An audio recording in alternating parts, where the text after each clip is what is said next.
Good morning, students. Today we are going to start our new topic, chemical kinetics. रासायनिक बलगतिकी नया topic है, ध्यान से समझिए बेटे। सबसे पहले तो रासायनिक बलगतिकी या केमिकल काइनेटिक्स समझने के लिए पहला जो पॉइंट आपको समझना पड़ेगा वो है type of reactions. Types of reactions, कितने तरीके की रिएक्शंस हमारे पास अवेलेबल है। पहला है ए part, very fast reactions.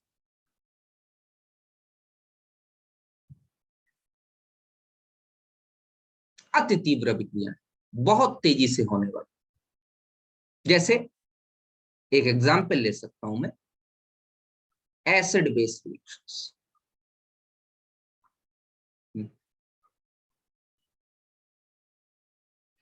Neutralisation reactions, ये बहुत तेजी से होती हैं, 10⁻⁻14 सेकंड में खत्म हो जाती है। इसलिए इन रिएक्शंस की केमिकल काइनेटिक स्टडी नहीं कर सकते। केमिकल काइनेटिक स्टडी नहीं कर सकते, इसके कहने का क्या मतलब है? हमारे पास एक ब्रांच है जिसका नाम है केमिकल थर्मोडायनेमिक्स। केमिकल थर्मोडायनेमिक्स ये बताती है कि इनिशियल स्टेज और फाइनल स्टेज सिस्टम की क्या है। केमिकल थर्मोडायनेमिक्स ये नहीं बताती कि इनिशियल से फाइनल स्टेज तक पहुंचने में किसी सिस्टम को किस रास्ते से, किस पाथ से पहुंचाया गया। केमिकल काइनेटिक्स उस रास्ते या उस पाथ को बताती है जिस पाथ से रिएक्टेंट से प्रोडक्ट बना। तो इसका मतलब केमिकल काइनेटिक्स किसी भी रिएक्शन की मैकेनिज्म की स्टडी। मैंने पहला आपको बताया वेरी फास्ट रिएक्शंस, जो acid base reactions, neutralisation reactions हैं, इनमें बॉन्ड फॉर्मेशन और बॉन्ड ब्रेकिंग नहीं होती। और आयनिक रिएक्शंस हैं, मेजोरिटी में जितनी भी हैं, जो स्ट्रॉन्ग बेसिस और स्ट्रॉन्ग एसिड की रिएक्शंस हैं, उनमें बॉन्ड फॉर्मेशन और बॉन्ड क्लीवेज का प्रोसेस नहीं होता। डायरेक्ट इलेक्ट्रोस्टैटिक अट्रैक्शन फोर्सेस काम करते हैं और 10⁻⁻14 सेकंड में खत्म हो जाता है। यही कॉज है कि ऐसी रिएक्शंस की स्टडी, इनके पाथ के बारे में हम डिस्क्राइब नहीं कर सकते। Number B, very slow reactions.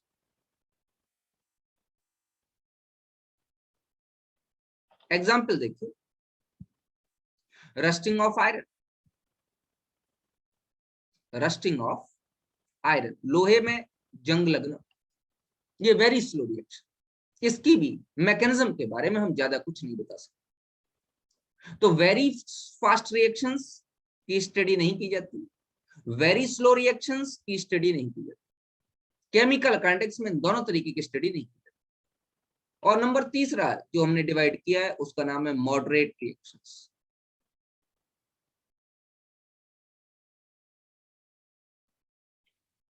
अपने आप समझ में आ रहा है, मध्यम वेग अभिक्रियाएं, मॉडरेट रिएक्शंस। कहने का मतलब जो न तो वेरी फास्ट है, neither very fast nor very slow, सिर्फ इन्हीं रिएक्शंस की स्टडी करते। These are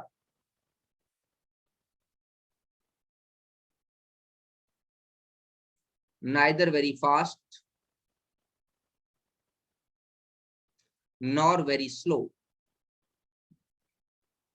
thus we only study moderate reactions.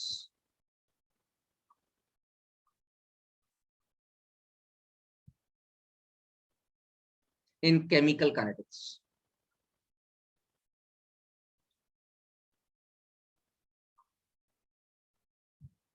Chemical kinetics में हम सिर्फ मॉडरेट रिएक्शंस की ही स्टडी कर सकते हैं और किसी की स्टडी नहीं कर सकते। रिएक्शंस की स्टडी, पहली बात तो ये टाइप ऑफ रिएक्शंस मैंने बताया कि मॉडरेट रिएक्शंस की ही स्टडी करें। बहुत सारी मॉडरेट रिएक्शंस हैं जिनकी हम लोगों ने मैकेनिज्म निकाली है। ऑर्गेनिक रिएक्शंस में आप लोगों ने मैकेनिज्म ऑफ केमिकल रिएक्शन पूरा का पूरा अलग पोर्शन पढ़ा है। इसके कुछ जनरल टर्म्स पढ़ते हैं हम लोग केमिकल काइनेटिक्स के। तो नंबर फर्स्ट है रेट ऑफ द रिएक्शन। और बेटा इन टर्म्स को ध्यान से देखिए, ये काफी इंपॉर्टेंट है। Rate of reaction, rate of reaction,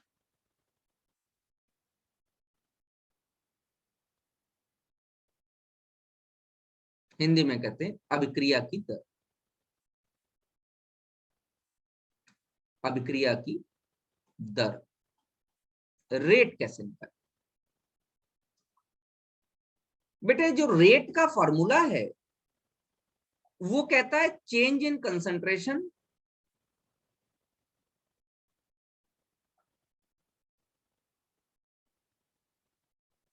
upon time taking. Change in concentration को मैं लिख सकता हूं, अगर मैं कंसंट्रेशन को मोल पर लीटर के टर्म्स में करता हूं तो delta C by delta T. ये रेट का फॉर्मूला है। किसी भी रिएक्शन का अगर हमको रेट निकालना है तो change in concentration upon time taking, उसके कंसंट्रेशन में कितना चेंज हुआ और कितना टाइम लगा, इससे हम लोग रेट निकाल सकते हैं। कैसे निकालेंगे ध्यान से देखिए। Let us consider a reaction, let us consider a reaction. मान लीजिए एक रिएक्शन है, 1 mole of A gives 1 mole of B. A से बी बनता है। मैं यहां पर एक ग्राफ ड्रॉ करूंगा छोटा सा।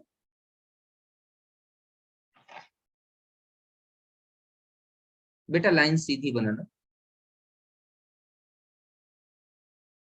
ठीक है। यहां पर मैं कंसंट्रेशन की बात कर रहा हूं और यहां पर मैं टाइम की बात कर रहा हूं, ठीक है। जरा ध्यान से देखिए, ए शुरुआत में बहुत ज्यादा क्वांटिटी में होगा और धीमे धीमे धीमे धीमे ए का कंसंट्रेशन डिक्रीज होगा। बी शुरुआत में बिल्कुल नहीं होगा और धीमे धीमे धीमे धीमे बी का कंसंट्रेशन बढ़ेगा। तो अगर मैं इस पॉइंट को लेके चलूं, या ये लाइन कंसंट्रेशन ऑफ ए को रिप्रेजेंट कर रही है और ये लाइन कंसंट्रेशन ऑफ बी को रिप्रेजेंट कर रही है। पेन चेंज करूंगा थोड़ा सा, ध्यान दीजिए। मैं मान लेता हूं कि यहां पर जब हमने रिएक्शन शुरू की उस समय ए का कंसंट्रेशन जो है ए नॉट था, ठीक है। जब ए नॉट कंसंट्रेशन था, या नॉट मतलब एक काम करो, थोड़ा नॉट से एकदम इनिशियल की A1 ले लेते, ठीक है। मान लेते हैं जब हमने रिएक्शन को देखना शुरू किया, जरूरी नहीं है कि आपने एकदम स्टार्ट किया, तो यहां पर मैं मान लेता हूं A1 था। बेटे यहां से एक लाइन ड्रॉ करो, मुझे बी का भी कंसंट्रेशन चाहिए, इसलिए मैंने ए नॉट हटा दिया। ए नॉट मतलब बिल्कुल इनिशियल, जब बी बना ही नहीं था, लेकिन मुझे थोड़ा सा बी का भी कंसंट्रेशन चाहिए आपको रेट समझाने के लिए, इसलिए मैंने A1 ले लिया। यहां पर ये वाला जो टाइम है, ये टाइम में T1 ले लेता, ठीक। इस समय बी का कंसंट्रेशन कितना है, मैं ले लेता हूं B1, ठीक है। इस लाइन पे बी का कंसंट्रेशन। अच्छा, थोड़ी देर बाद जब थोड़ी देर तक रिएक्शन हो गई, मैं कहता हूं 10 मिनट, 15 मिनट, 20 मिनट, जो भी आप टाइम, थोड़ी देर तक रिएक्शन हो गई, उस समय उस जब हमने देखा तो कंसंट्रेशन A2 था और उसी टाइम पर बी का कंसंट्रेशन T2 टाइम पर B का कंसंट्रेशन, ये लाइन खींच लीजिए, B2 था। मेरे हिसाब से बहुत सिंपल मैंने लिया, आपको अच्छे समझ में आ रहा है। बेटे एक बात बताइए, रेट का फार्मूला क्या है? Rate of reaction is represented by R।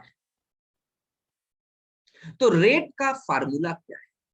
R बराबर चेंज इन कंसंट्रेशन। ए का कंसंट्रेशन लगातार क्या हो रहा है? डिक्रीज हो रहा है। बी का कंसंट्रेशन लगातार इंक्रीज हो रहा है। आप क्या लोगे, ए या बी? कोई भी ले सकते हैं। ए का लेंगे तो लगातार डिक्रीज करते चले जाएंगे, बी का लेंगे लगातार इंक्रीज करते चले जाएंगे। जरा ध्यान से देखिए, मैं ले रहा हूं A2 कंसंट्रेशन का ये sign minus A1 by T2 minus T1। समस्या ये है कि A1 की वैल्यू ज्यादा है और A2 की value come from the graph. ध्यान से देखिए, तो अब अगर मैं रेट निकालूं तो ये रेट निगेटिव में आ जाएगा, लेकिन किसी भी रिएक्शन का रेट कभी भी निगेटिव नहीं हो सकता, क्योंकि रिएक्शन तो आगे की तरफ चल रही थी, तो रेट निगेटिव कैसे हो जाएगा? रिएक्शन तो एक बार शुरू हो गई तो भले कितनी भी धीमे चल रही है या कितनी भी तेज चल रही है, चल तो वो प्रोडक्ट की तरफ ही रही, तो how the rate will be negative? इसका मतलब मैथमेटिकल एरर हो। इस मैथमेटिकल एरर को दूर करने के लिए हम लोगों ने क्या काम किया कि जब हम रिएक्टेंट के टर्म्स में लेंगे तो रेट के आगे क्या काम करेंगे, एक निगेटिव साइन लगा दें, क्योंकि रेट निगेटिव नहीं हो सकता और A2 माइनस A1, A1 ज्यादा है, हमेशा निगेटिव ही आएगा। दूसरी बात यह है कि आपने एक टाइम ड्यूरेशन में एक कंसंट्रेशन चेंज को लिया है।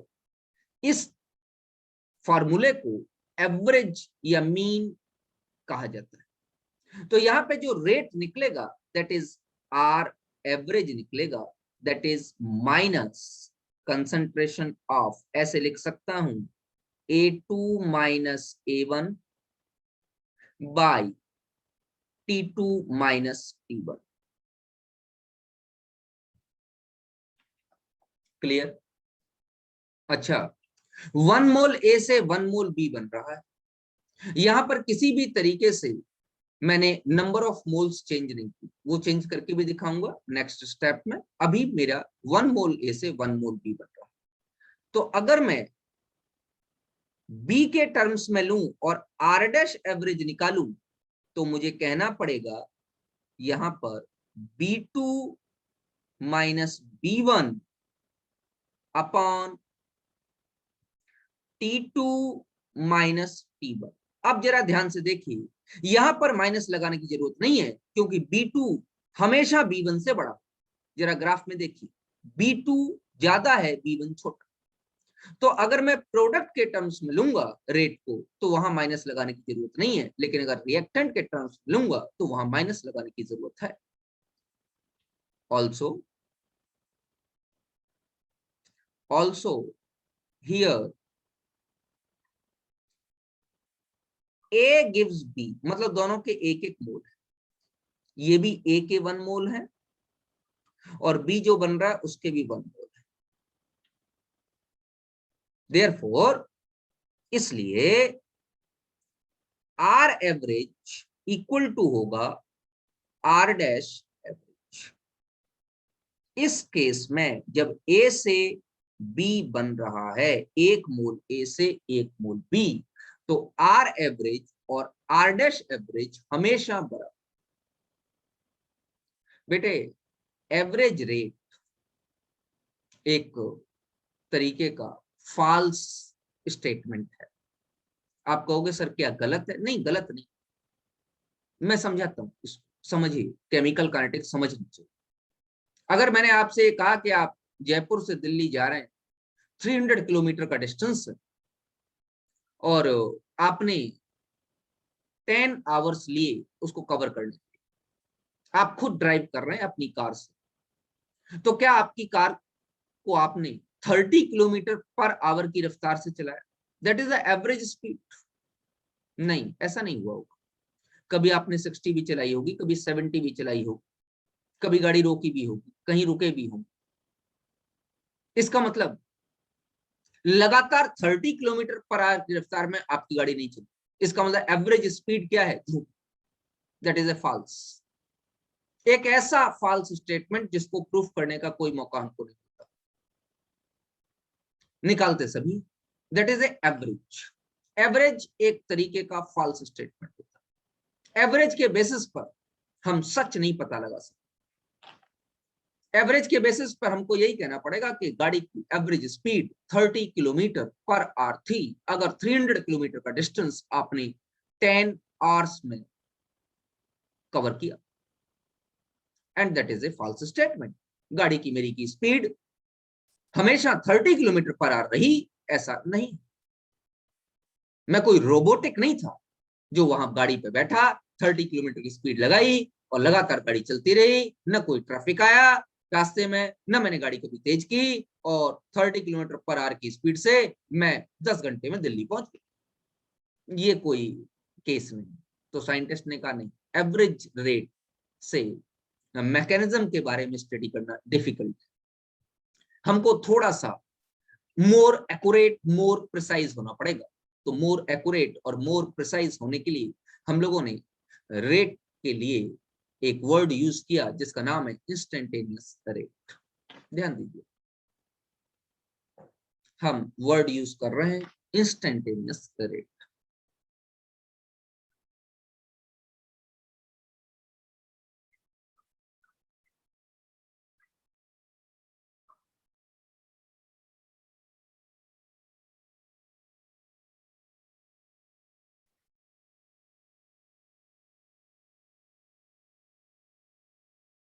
हिंदी वाले थोड़ा देखना है यार, ये स्पेलिंग इसकी ताक्षणिक दर कहते हैं। वैसे तो सभी बच्चे इंस्टेंटेनियस रेट ही लिखते हैं, थोड़ा सा मैं हिंदी के टर्म्स बताते जा रहा हूं।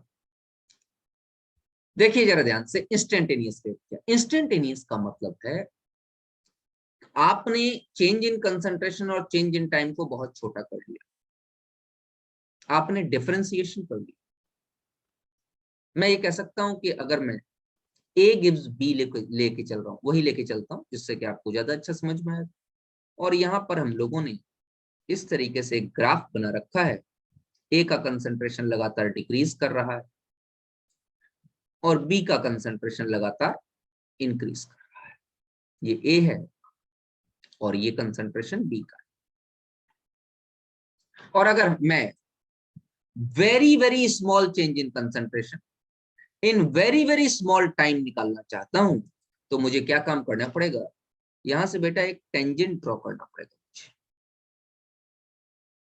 जो इसको एक पर्टिकुलर पॉइंट पर टच करेगा, और उस टेंजेंट से मुझे एक लाइन ड्रॉ करके मुझे ये रेट निकालना। कहने का मतलब चेंज इन टाइम और चेंज इन कंसंट्रेशन, मैंने ये ग्राफ में जो मैथमेटिक्स मैंने यूज किया इसको ध्यान देने की जरूरत नहीं है, टेंजेंट खींचने के लिए कोई आपसे नहीं पूछेगा, एक टेंजेंट ड्रॉ करना पड़ता है और निकालना। थोड़ा मैथमेटिक्स करना तो पड़ेगा बेटा, केमिकल काइनेटिक्स में समझने की कोशिश कर। मेरे पास आर एवरेज था A2 माइनस A1 का concentration change upon T2 minus T1, और इसके आगे माइनस लगाना जरूरी। तो दैट इज इक्वल टू, मैं ऐसे लिख सकता हूं, minus delta A by delta T. ये एवरेज रेट। लेकिन अगर मैं इंस्टेंटेनियस रेट निकालना चाहता हूं, आर इंस्टेंटेनियस, तो मुझे लेना पड़ेगा लिमिट, माइनस तो लगेगा ही लगेगा बेटा, लिमिट डेल्टा ए, लिमिट डेल्टा ए, ध्यान रखना, डेल्टा बनाते समय सावधानी बरतना, डेल्टा और ए एक जैसा ना बन जाए। Limit delta A delta T tends to 0, मतलब delta T is very small upon delta T. ये मैथमेटिकल इक्वेशन, इसको हम कैसे लिखेंगे? लिमिट डेल्टा ए मतलब very very small change in concentration, concentration में बहुत कम चेंज हुआ in a very very small time, तो उसको हम लिखेंगे minus D A by D T. तो बेटा आर डैश इंस्टेंटेनियस कैसे लिख सकते हो? क्या डीबी बाई डी टी नहीं लिख सकते? बिल्कुल लिख सकते हैं। और फॉर यहां पर ये भी तो लिख सकते हैं, ये देखिए, फॉर ए गिव्स बी, एक मोल ए से एक मोल बी बन रहा है, इसीलिए आर इंस्टेंटेनियस बराबर हो जाएगा R dash instantaneous. R instantaneous R dash instantaneous के बराबर, मतलब मैं ये कह सकता हूं minus D A by D T बराबर हो जाएगा डीबी बाई डी टी के, क्योंकि 1 mole of A is converting into 1 mole of B. चलो भैया आगे की बात करते हैं।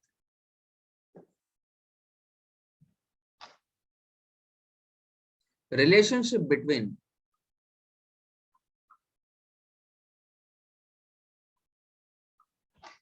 rate of reaction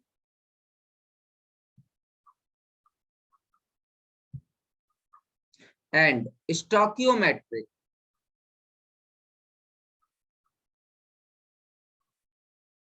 coefficients.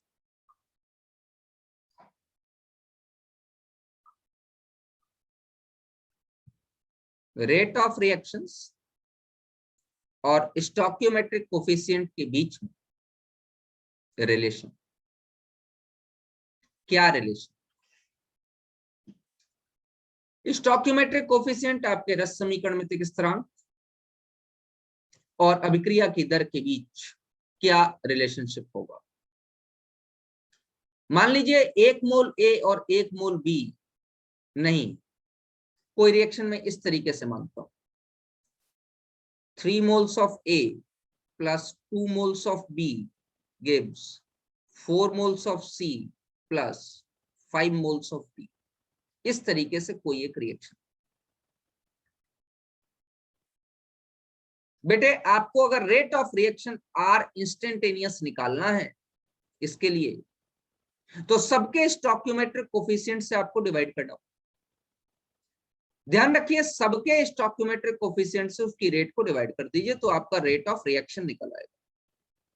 तो जरा सबके स्टोकियोमेट्रिक कोफिशिएंट से डिवाइड करो, आ जाएगा -1/3 dA by dt is equal to minus, वो भी रिएक्टेंट है तो माइनस लगेगा, 1/2 dB by dt is equal to 1/4 dC by dt is equal to 1/5 dd by dt। ये रेट ऑफ रिएक्शन, इसका मतलब rate of reaction stoichiometric coefficient का function है। इसका मतलब किसी का भी रेट ऑफ रिएक्शन निकालने के लिए वो रिएक्शन दी जानी चाहिए, अगर वो रिएक्शन दी नहीं गई है तो फिर रेट ऑफ रिएक्शन का कोई मतलब नहीं।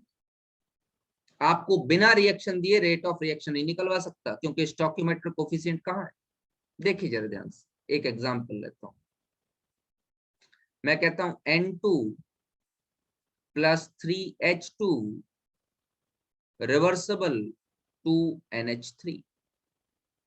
तो अगर मुझे rate of reaction ROR, rate of reaction अभिक्रिया की दर निकालनी है, that is equal to R instantaneous ही निकालनी है मुझे, क्योंकि अब एवरेज के बारे में तो बात ही नहीं करेंगे, हम तो सिर्फ इंस्टेंटेनियस के बारे में बात करेंगे। तो आर इंस्टेंटेनियस हो जाएगी आपकी minus D N two by D T is equal to minus 1/3 D H two by D T is equal to 1/2 D N H three by D T.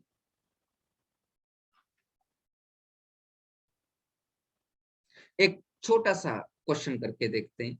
चलो इससे पहले मैं आपको 2-3 चीजें और लिखा देता हूं जिससे क्वेश्चन आसान हो जाएगा। 1-2 चीजें लिखा देता हूं। देखो बेटे,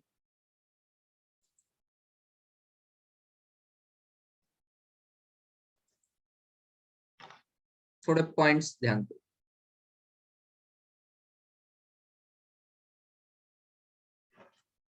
ये तो रेट ऑफ रिएक्शन के बारे में मैंने आपको बताया। 2-3 चीजें ध्यान। अगर मैं N2 + 3s2 gives 2NH3 की बात कर रहा हूं, तो लगातार नाइट्रोजन और हाइड्रोजन का कंसंट्रेशन डिक्रीज हो रहा है और अमोनिया बन रहा है। तो नाइट्रोजन का जो डिक्रीज इन कंसंट्रेशन जो कि -dN2/dt है, ये लगातार यहां से कम होता चला जाए, तो इसे कहते हैं rate of disappearance of N2। Hindi में कहते हैं नाइट्रोजन के विलोपन, विलुप्त हो रहा है, गायब हो रहा है, की दर, that will be equal to -dN2/dt। अच्छा, rate of disappearance of H2, hydrogen के विलोपन की दर,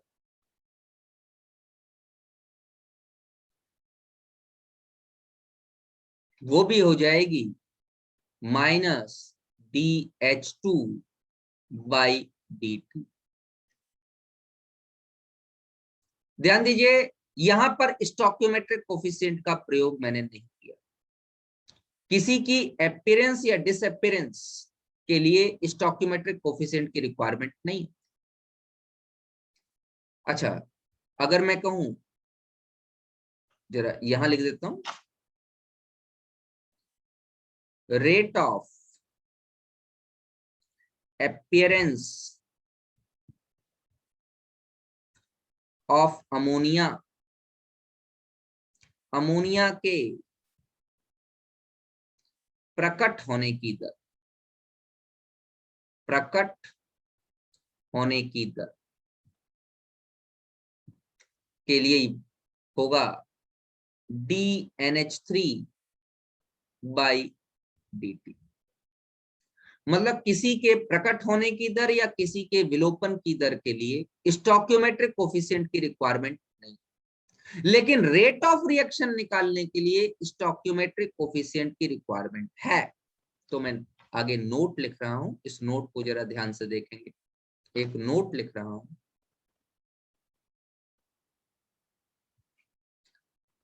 ROR, rate of reaction, is the function of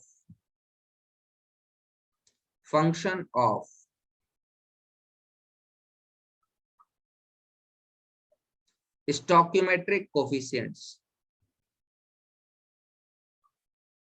but rate of appearance or disappearance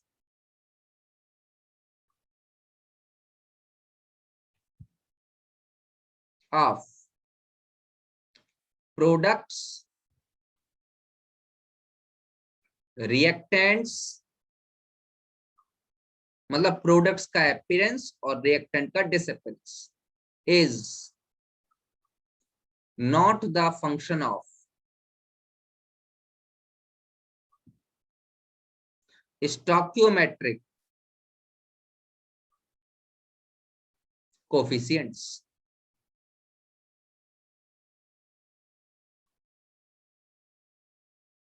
किसी अभिक्रिया की दर रस समीकरण में के स्थिरांकों पर निर्भर करती है।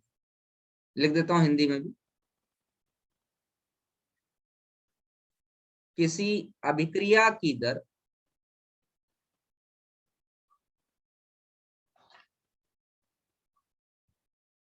रस समीकरण मितिक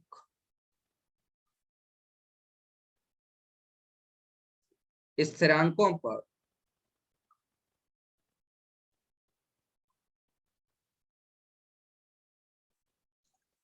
निर्भर करती,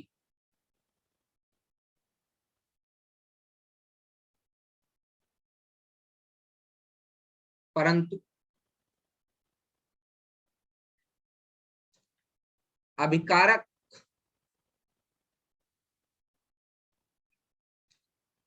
या उत्पाद के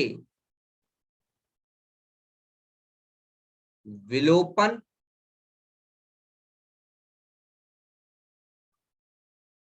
की दर और प्रकट होने की दर, प्रकट होने की दर रस समीकरण मितिक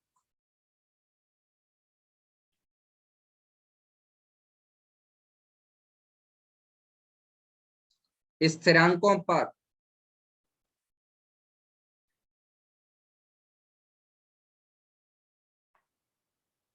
निर्भर नहीं करती।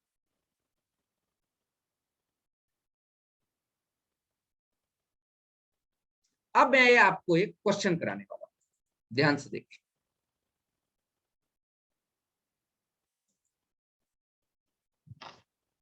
क्वेश्चन है, nitrogen and hydrogen reacts to form ammonia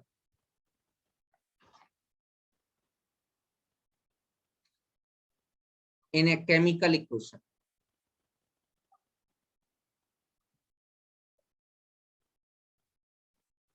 Calculate the rate of reaction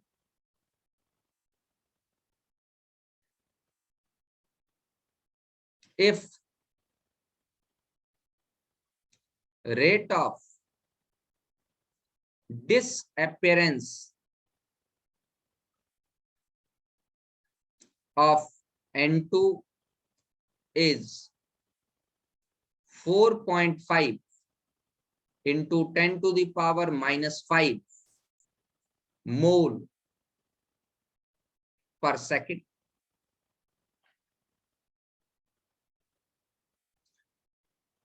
कह रहा है अगर किसी रिएक्शन में नाइट्रोजन और हाइड्रोजन मिलके अमोनिया बना रहे हैं तो उस केमिकल रिएक्शन का रेट निकालो। अगर नाइट्रोजन के विलुप्त होने की दर, विलोपन की दर 4.5 into 10 to the power minus 5 mole प्रति सेकंड है। बेटे जरा ध्यान से इस क्वेश्चन को देखिए। इस क्वेश्चन में आपको कहीं पर भी रिएक्शन नहीं दी, रिएक्शन नहीं दिए तो कैसे निकालोगे? क्योंकि अभिक्रिया की दर, रेट ऑफ रिएक्शन ROR, ध्यान से देखिए ROR, अभिक्रिया की दर, यही तो है ROR, रेट ऑफ रिएक्शन, अभिक्रिया की दर, अभिक्रिया की दर तब तक ज्ञात नहीं की जा सकती, तब तक नहीं निकाली जा सकती जब तक रिएक्शन दी नहीं गई है। हमको क्या मालूम तुम नाइट्रोजन हाइड्रोजन की कौन सी रिएक्शन करा के अमोनिया बना रहे हो? There are various reactions. जैसे देखो यहां पर हमें लिखना पड़ेगा, मैं लिखूंगा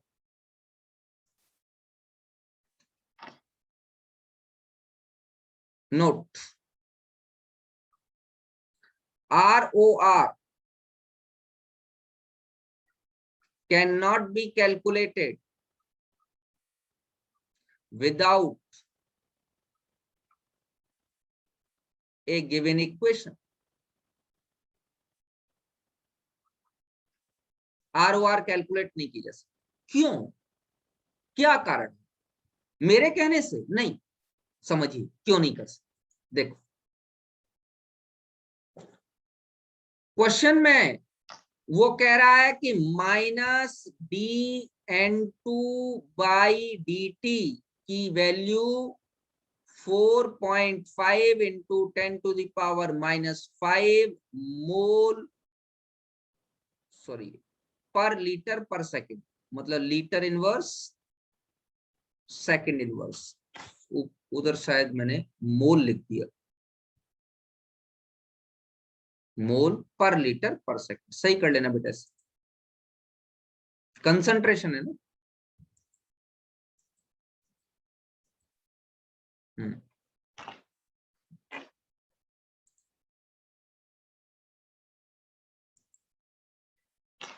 मोल पर लीटर पर सेकंड, ठीक है। थोड़ा सही से लिखिए, जगह नहीं है, लिख देता हूं मैं।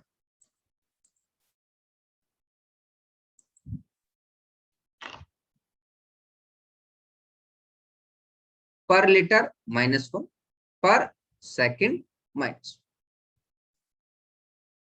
कंसंट्रेशन, चलिए ये दिया गया। मैं ये कह रहा हूं कि अगर रिएक्शन नहीं दी गई तो आप नहीं निकाल सकते। क्यों? देखिए केस नंबर 1, मालूम चले रिएक्शन दी गई है N2+3H2 रिवर्सिबल 2NH3, ये रिएक्शन दी गई। तो तो इसके लिए ROR निकालो मेरे बच्चों, -dN2/dt is equal to -1/3dH2/dt is equal to 1/2dNH3/dt। यही तो हो जाएगा। तो ये आपको दी गई है -dN2/dt, और तो ROR आपकी निकल सकती है। तो ROR बराबर कितनी हो जाएगी? 4.5 इंटू 10⁻⁻5। बेटा मोल पर लीटर को मैं कैपिटल M लिख लूं, मोलरिटी पर सेकंड तो कैपिटल M पर सेकंड, ये निकल सकता। लेकिन रिएक्शन दी जानी चाहिए। तो आप कहोगे सर ये यही तो रिएक्शन होती है, और कौन सी रिएक्शन होती है? अधिकतर बच्चे मुझसे यही कहते हैं सर यही तो रिएक्शन होती है, क्योंकि आपको तो यही पढ़ाई गई। हाँ सही कह रहे हो आप। लेकिन मान लो केस नंबर बी, अगर मैं रिएक्शन ऐसे लिखूं 2N2+6H2, क्या प्रॉब्लम है इस रिएक्शन मुझे बताओ? Gives 4NH3। क्या अभी भी ROR वही आएगा? नहीं, स्टोइकियोमेट्रिक कोएफिशिएंट का फंक्शन है ROR। इसके लिए निकालो जरा ROR, rate of reaction, -1/2 dN2/dt बराबर -1/6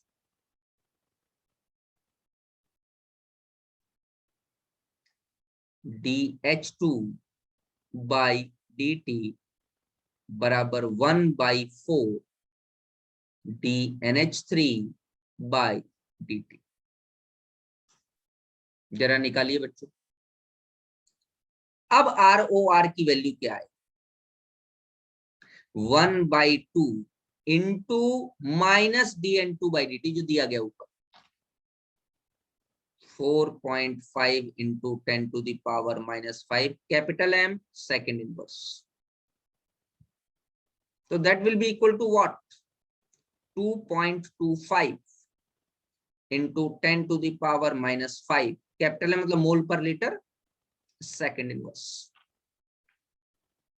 तो आप यहां ये देख रहे हो कि अगर मैं रिएक्शन चेंज कर दूं तो रेट ऑफ रिएक्शन भी चेंज हो जाएगा। तो रेट ऑफ रिएक्शन तब तक नहीं निकाला जा सकता जब तक आपको ये दिया न जाए कि रिएक्शन कौन सी। तो चलो इस क्वेश्चन को ही थोड़ा सा आगे बढ़ा लेते हैं। मैंने आपको बताया रेट ऑफ अपीयरेंस और रेट ऑफ डिसअपीयरेंस निकाला जा सकता है। तो चलिए थोड़ा सा क्वेश्चन आगे बढ़ाते हैं। मैं कहता हूं rate of disappearance of hydrogen निकालनी है आप।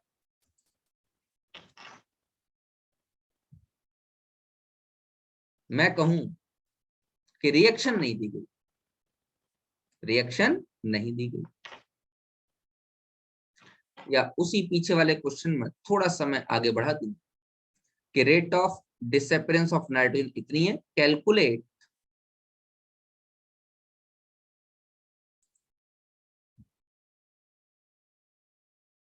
यहां मैं लिख दूं, यहां बढ़ा के also calculate rate of disappearance of hydrogen. Hydrogen के विलुप्त होने की दर ज्ञात कीजिए। तो क्या ये ज्ञात कर सकते हैं, इसको निकाल सकते हैं? देखो जरा ध्यान से,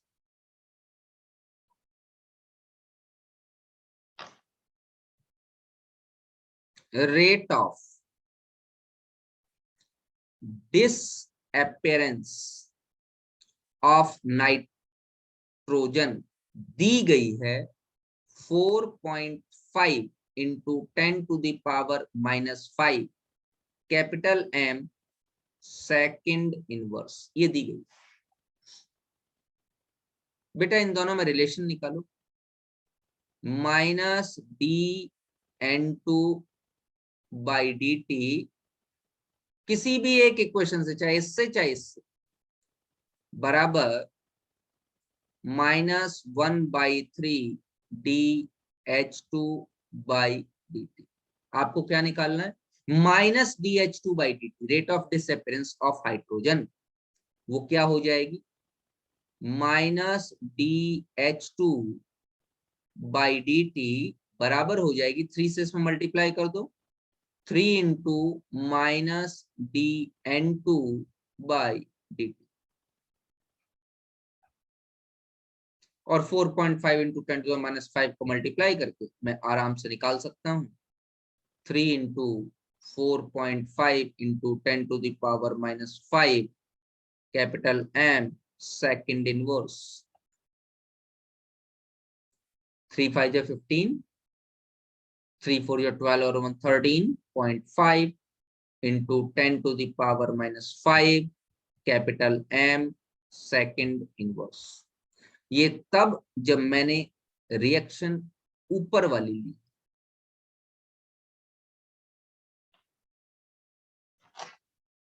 तो आप कहोगे सर तो इसके लिए भी तो आपको रिएक्शन लेनी पड़ी। नहीं, कोई जरूरत नहीं, कोई भी रिएक्शन। चलो मैं नीचे वाली रिएक्शन लेके दिखाता हूँ क्या आंसर यही आए। देखो जब मैंने ऊपर वाली रिएक्शन लेके रेट ऑफ रिएक्शन निकाली थी तो आंसर था 4.5 इंटू 10⁻⁵, और जब मैंने नीचे वाली रिएक्शन लेके रेट ऑफ रिएक्शन निकाली तो आंसर था 2.25 इंटू 10⁻⁵। मतलब जो रेट ऑफ रिएक्शन है वो स्टोइकोमेट्रिक कोफिशिएंट का फंक्शन। तुम्हारे स्टोइकोमेट्रिक कोफिशिएंट चेंज होंगे तो रेट ऑफ रिएक्शन भी चेंज होगा, लेकिन रेट ऑफ अपीयरेंस या डिसअपीयरेंस चेंज नहीं होगा। देखो हाइड्रोजन का जो रेट ऑफ डिसअपीयरेंस आया -DH2 बाई डी टी, वो कितना आया? हाइड्रोजन के विलुप्त होने की दर कितनी आई? 13.5 इंटू 10⁻⁵। अब जरा दूसरे एक से निकाल लो। दूसरा कह रहा है 2 moles of N2 plus 6 moles of H2 gives 4 moles of ammonia। अगर ये रिएक्शन हो तो निकालना क्या है? -DH2 बाई डी टी हमको निकालनी। रेट ऑफ रिएक्शन क्या है, जरा निकालो। Rate of reaction is equal to -1/2 dN2 by dt बराबर 1/6 dH2 बाई dt बराबर 1/4 डी अमोनिया बाई dt। यही तो रेट ऑफ रिएक्शन है इस केस में। ये माइनस लगा लो जरा, इन दोनों से निकल आएगा, यहां से लेके यहां तक, जरा नीचे ले आओ। आपको चाहिए -DH2 बाई dt।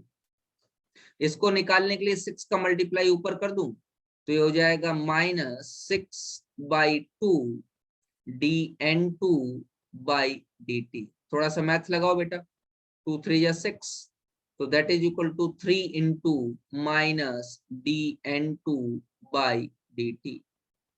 बेटा लगाओ जरा, -dN2 बाई dt दिया गया तो 3 into 4.5 into 10⁻⁵ capital M second inverse, capital मतलब मोल पर लीटर। कितना आ जाएगा ये, क्या ये 13.5 नहीं आ जाएगा क्या, into 10⁻⁵ capital M second inverse. तो ध्यान दीजिए, मैं रेट ऑफ रिएक्शन कुछ भी ले लूं, इससे कोई लेना देना नहीं है। रेट ऑफ रिएक्शन में जो है स्टोइकियोमेट्रिक कोफिशिएंट का ही फंक्शन रहेगा, लेकिन मैं रिएक्शन का टाइप कोई भी ले लूं, मुझे रेट ऑफ अपीयरेंस और रेट ऑफ डिसअपीयरेंस हमेशा सेम मिलेंगे। इसका मतलब रेट ऑफ अपीयरेंस किसी भी रिएक्टेंट की हिंदी क्या है, अभिकारक, किसी भी अभिकारक के विलुप्त होने की दर या किसी भी उत्पाद के प्रकट होने की दर रस समीकरणिक स्थिरांक का कारक नहीं है। मेरी बात समझ में आ गई? ये आज मैंने आप लोगों को रेट ऑफ रिएक्शन के बारे में समझाया। समझ में आता कि नहीं आ गई? इस पर बेस्ड काफी सारे प्रॉब्लम्स हैं जो कि आपको मिलेंगे। इसके बाद मैं सेकंड लेक्चर में अपने में आप लोगों को इसके आगे केमिकल काइनेटिक्स का कंसंट्रेशन का चेंज समझाऊंगा, जिसमें ऑर्डर ऑफ रिएक्शन के बारे में हम लोग बात करेंगे। मिलते हैं आपसे बेटा सेकंड लेक्चर।